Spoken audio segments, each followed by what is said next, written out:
So welcome back to DHAM DIY. You're watching part 2 of the Frankenstein house renovation. We got a barbed wire fence here. We're going to be taking everything off this barbed wire fence and pretty much just moving the barbed wire fence over to the front of the property, and we're going to be reusing everything on it. It's going to be a temporary fence. Not the most straight, not the most good, but just something temporary. We got a really nice plan later for a fence that's going to block out all the road noise. So you can see here, we've been spooling it up, right? Going string at a time. This barbed wire is so old, a lot of the times when you come in contact with this barbed wire, you're going to find stuff like this. It's grown completely into the tree. This tree was separated like that, sort of making a Y. Barbed wires run through it. Over time, just grew right through it. The only thing we can do now is cut it, leave it a little bit. Maybe we can spray paint it as well. If we ever have to cut this tree down, you do not want your chainsaw running into that. Being that this is reused barbed wire, what we're actually going to do, once we get it long enough, go ahead and cut it, and we can just tie it in on itself later. This barbed wire fence that we're going to be making isn't going to have a lot of tension at all, right? It's going to be just to kind of keep people out while we're working before we can get a real fence in. We scored pretty good with this one. Let's see if we can get him out.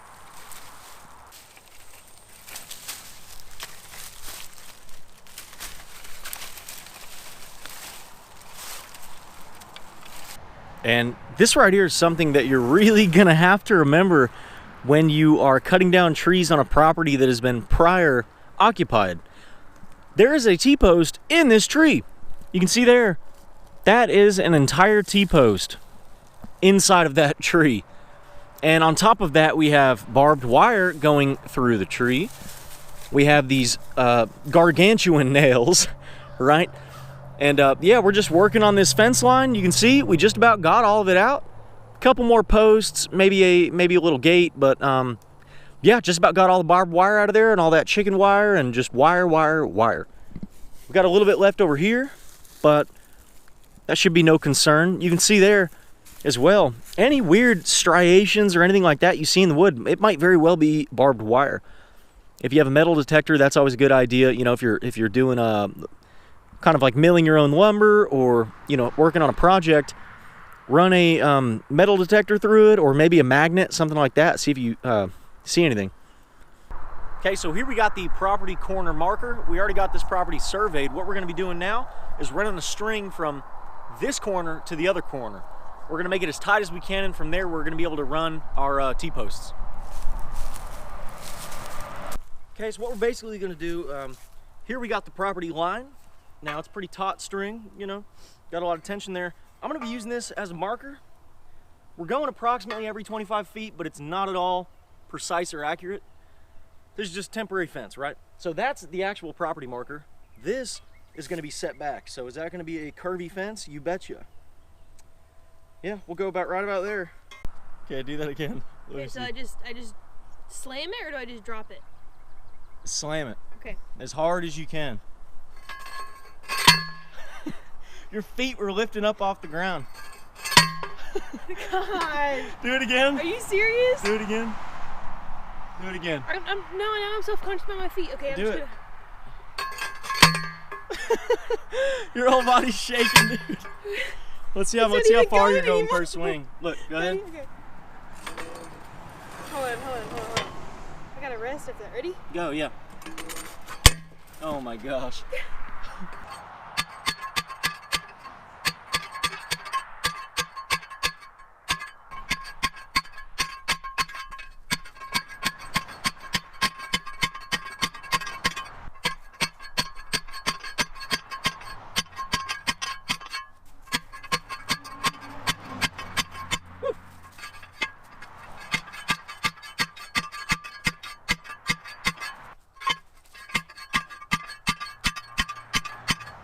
So here you can actually see that fence. We got it all finished up and didn't cost us a dime. Now, is it wiggling and loose? Yeah. We tried to use these pieces of just nasty wood, pretty much rotten wood, as kind of like stays for the fence to kind of make the visibility a little bit better. Like if you were driving in, maybe you're the electric company, just too loose for that. But you can see here we also got some wire and made a little fence. Just put some sticks and stuff on top. You just bend the fence open when you want to come in, and we have a huge. I thought it was kind of funny putting this gigantic chain on that wire fence as to hold the gate in. So, bit of an experiment here, was mowing, and a piece of shrapnel hit the sidewall of the tire, busted it. What we're going to do is actually fill it with gap filler, and I've seen somebody else do this before. I think it was on a smaller tire, but it worked really well. So I figured I'd try it out. Used about 2 cans of gap filler, and yeah. Here we have a tire filled with air, about as you'd expect, right? Here we have a tire filled with foam.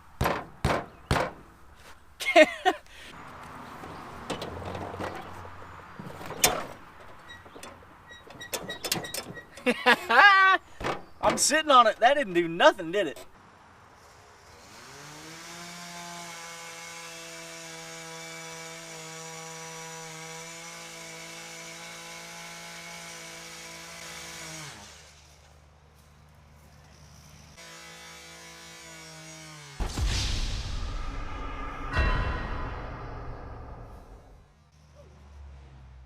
You can see they're getting a little bit careless. I was getting too excited, felt like a kid at the beach. All this sandy soil in East Texas, it was just getting me real excited, right? I was used to the clay, just goopy, blackland prairie soil, and in the piney woods, a lot more sandy. Might as well be at the beach, but still got to be careful.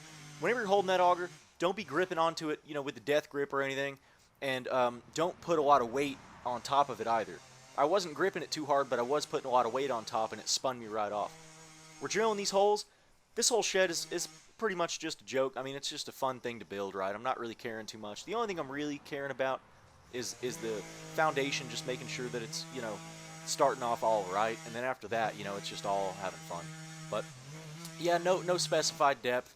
Just drilling down until it, gets difficult or I can't drill down anymore. Dropping these 4x4s in here. And you'll find as well, a lot of this I'm working alone on this shed. And you got to just kind of think of creative ways to do things that would normally take 2 people. That's something that you'll come to find. If you got to lift something up high in the air, you lift one side up, then you lift the other side up. One of those things. And I probably didn't have to drill this into the ground at all. I could have just maybe set it up on cinder blocks. And I did end up sort of amending the joists. I originally was planning on just having a 15-foot span for the joists, and just putting plywood on top, but I ended up kind of shoring up and putting a lot of support pretty much on every joist, every couple feet, just putting support, So at first you may be thinking, well, that looks like that 2x6 you put on the side is going to snap. Yeah, for sure. But everything straightened up really nice in the end of it, and we used this is all just salvage materials. I'm not spending a dime on it. Using the laser level here, just went ahead and marked each post about where the beam should go, and then we'll connect the joist to those and get started that way.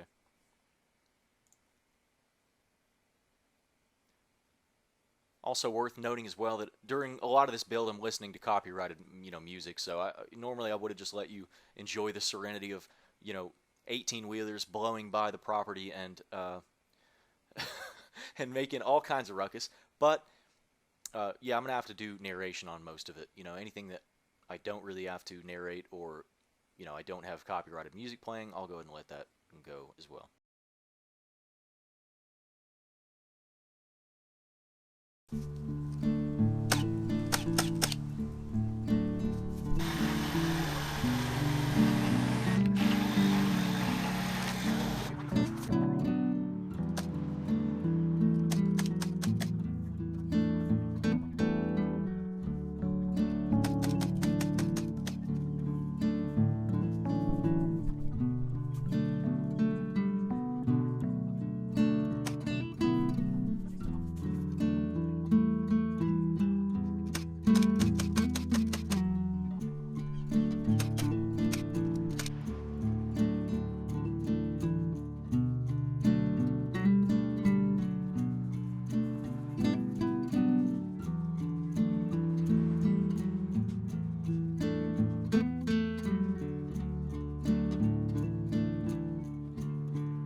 just went ahead and nailed a little chunk of a 2x6 into this top plate or whatever you want to call it. And now it's not going to stay there because it's heavy on one side, you see, just fell by me wiggling it. What I actually did is I nailed 2 more nails into that little piece, and what I'm hoping to do is kind of sandwich it between those 2 nails.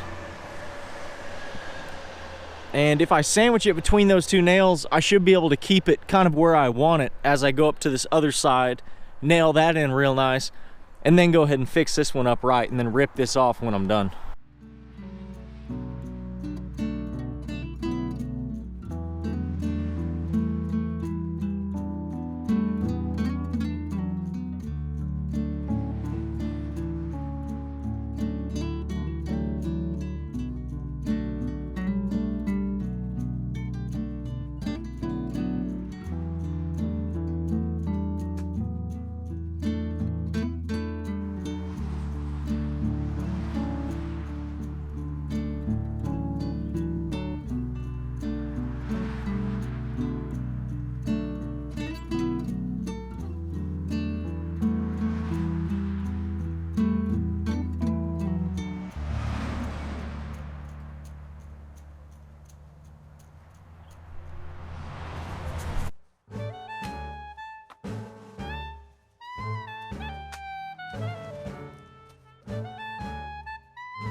Alrighty, so here we are. Ended up putting 2 supports on either side. And are they the best? Oh no. Are they the most supported? Oh no. However, what that's going to do now is enable us to put on siding and not have it look too funky. You see here now, look. On this 2x6 on the side, now we can run another 2x4, 2x6, going directly across to here and then to here as well. And then when we go and put on the siding, we can just, we got a ton of these extra 2x4s. So now we can just start stacking them on there. And all the hard stuff's done, other than the door. But, we're gonna have to frame out kind of like an area for a door right here. But that's not too bad because we already have a door. Just gonna reuse this bad boy right here. It was on here earlier, but it done fell off and everything else. And there's some other doors in here too, but it smells really bad in here, and I really just don't want to use anything that came out of here.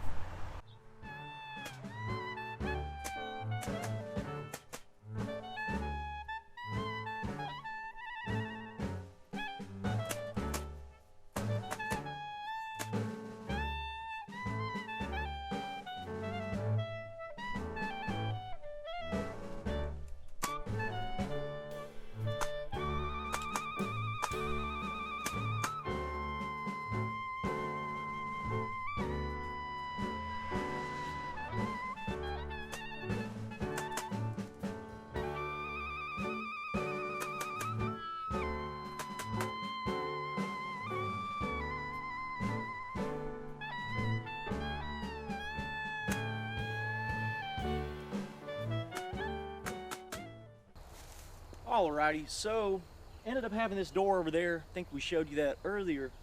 I just went ahead and set it up on top of that beam. Now, what we're gonna do, I got a lot of these extra nasty 4x4s. So what I'm gonna do, put a 4x4 right here, and then maybe put one on top and just kind of see how it works.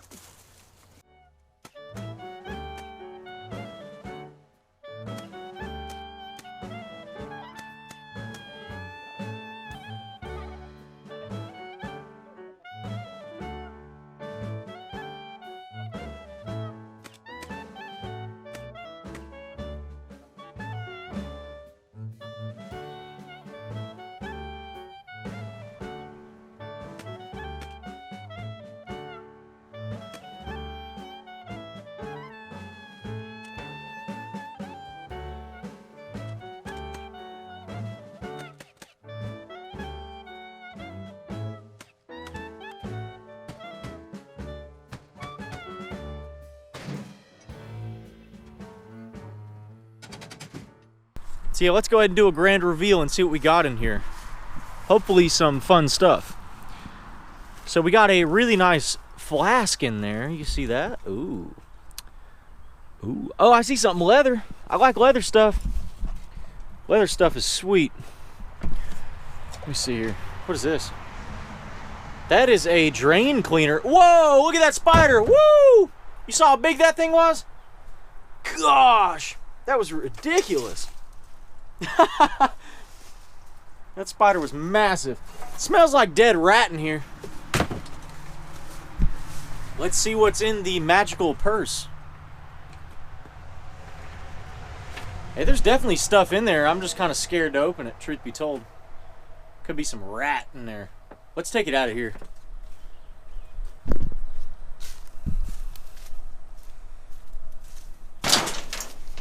Let's see what we got. I'm gonna set it up where you can see me. All right, let's check it out. Let's see. Kind of nervous. Oh, some old photography stuff, I guess. Yeah, an old flash. Back in the day, that probably cost a lot of money. Isn't that funny? I like the bag, though. I really do. The bag is cool. Still kind of works, huh? Oh, wow. That's interesting.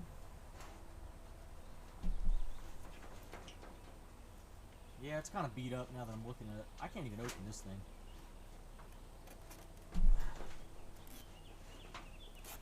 I'm just waiting for a big fat spider to climb out of there. Okay, yeah, so another piece of photography equipment. It's heavy, man. Dang. That's the real deal right there. It's fun to mess with. Okay, let's see what else we got. Yeah, there is the formidable stench of dead rat in here. I don't really think there's anything too good in there. I'm gonna go ahead and just start ripping it all out.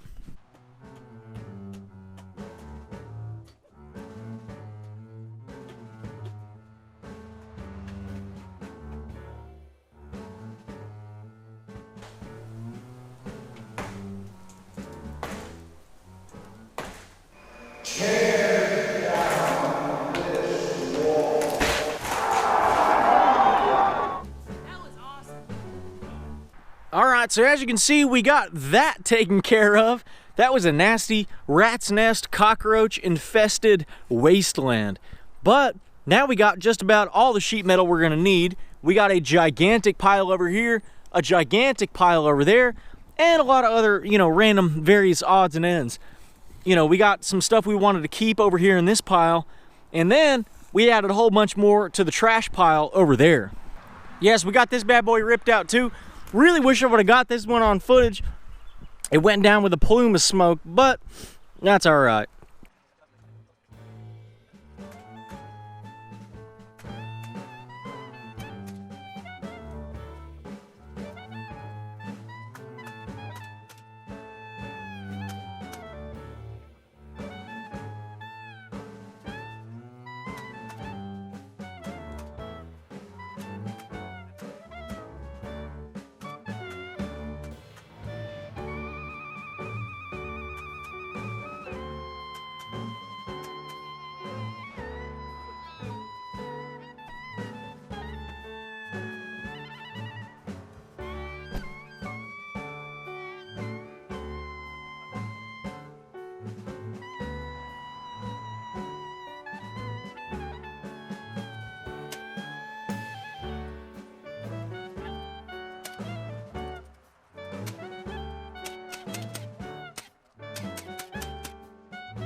Okay, so the roof situation is done, and to be honest, it kind of sucked, but now we can start working on the siding.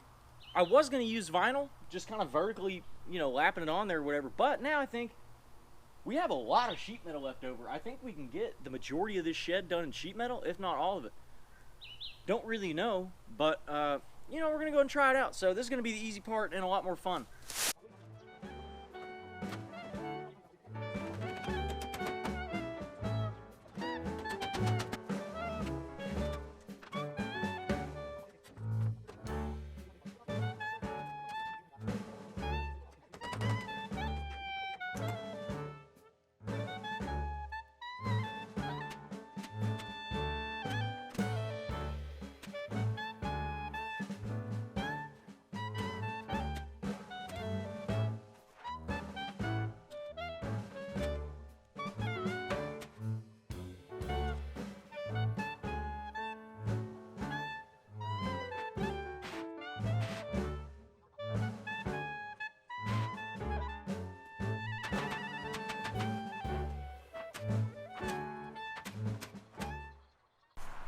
Okay, so here we have it for the scab lab. You can see here, I'm gonna go ahead and cut this old lock off, you know, nail it in there, screw it in there, and then we'll have a nice little latch. And as for the hinges, you can see just slammed a nail into the door, put the eyelet there, bent it in, then kind of hammered it just like that, you know. And that's gonna work really well. And it's auto close too. Oh, never mind. But yeah, so that's a job well done. You want to check it out? A little bit dark in here, a lot of holes, but I'm thinking of a way to, you know, maybe just, we have a lot of extra sheet metal. I'm thinking about just throwing it up there, or maybe just putting some duct tape or something on all the little holes. And you know, it's not going to be leak proof. It's not going to be perfect, but it's going to be better than sitting outside, you know, or buying anything really. The only thing that I truthfully bought was all the tiny little 2x6 pieces were left over from a project. You can see them right there. Those were left over from a project. 2 pieces of plywood that were left over from the shop build, and then all the nails. So, you know, really just stuff I had lying around, but a job well done nonetheless.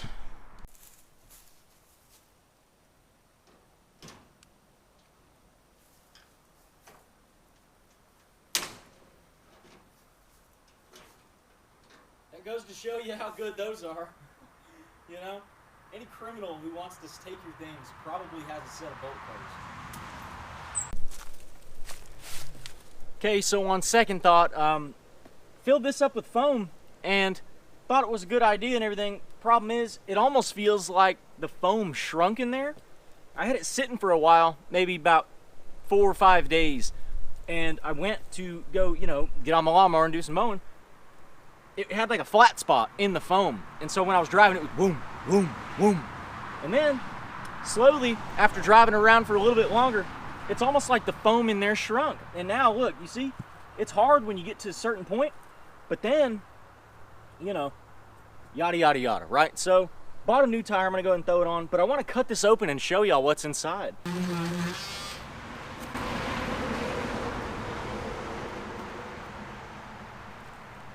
So it looks like, get that all out of there.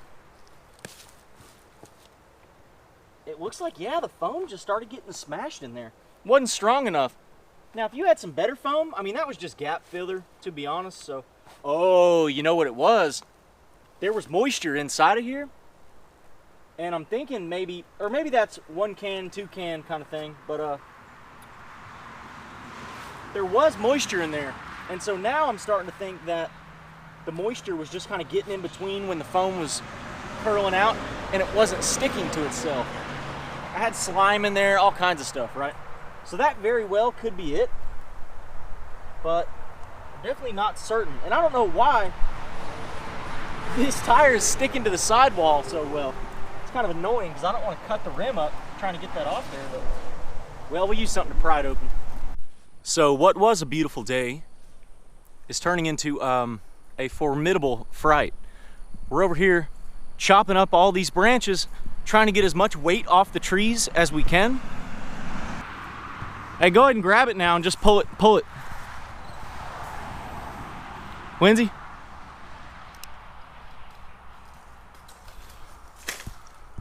You got it. Yep, so now we got storms moving in, and we're gonna get all these trees cut up. You can see we've done a lot already, but it's a race against time. Swing. Scarlett! Mama. Hi!